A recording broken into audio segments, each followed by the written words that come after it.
Hello, friends, this is Vishal. Normally, we are too busy in our lives to talk to our parents, siblings, or our friends. We are unable to find time, and this quarantine has provided us with an opportunity to spend quality time with our family and have real conversations with them. Stop sleeping around and stop binge watching. Take some time out and have real conversations with the closed ones. Ask them how they are taking this current lockdown situation. Listen to them, give them strength and positivity. Ask them about their lives apart from the quarantine situation. What stresses they face in their normal lives?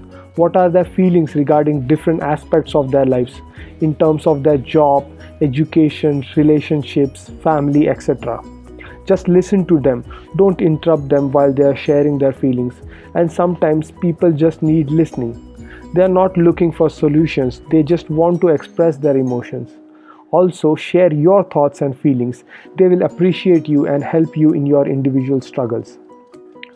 We give little importance to having real conversations about what we feel and listening to what others feel.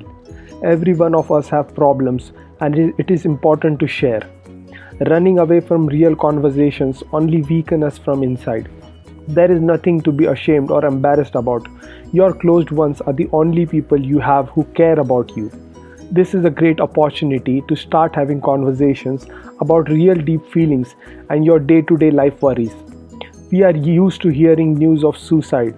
The only thing which can help with the suicidal tendencies is when we have people around us whom we can share our feelings.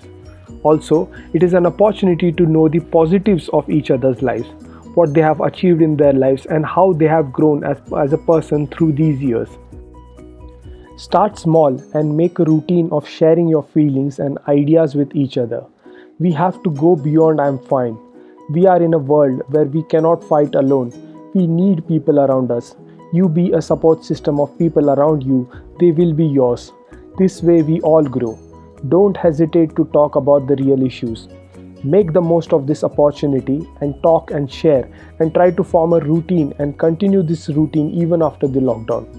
People drink and smoke uncontrollably is not because of the temptation of it. They do these things to be in a social environment where they can get away from their real emotions. By first facing with our true emotions and then sharing what we feel, we can help ourselves from falling prey to such destructive habits. Not sharing has a lot of psychological impacts, and your true emotions get buried inside you and causes a lot of trouble later on. Talk to your parents, talk to your friends about how you feel and ask them about how they are doing. Start a pattern where you have a family that communicates. Get out of your digital screens and face the real world. Even though many of us say they are getting to have a time with their family in this lockdown phase, but they are just locked in a room doing some activities together, and most of our times are spent on mobiles, TVs or computers. We should talk and not just be in the presence of each other. Call your relatives, ask them how they are doing and how they are dealing with the current situation. Call all of your friends, current, old, all of them. Ask them what they are doing now and whether they are safe and sound, and how are they dealing with their lives in general. Call them, have video calls, also have group video calls. So start listening and start sharing.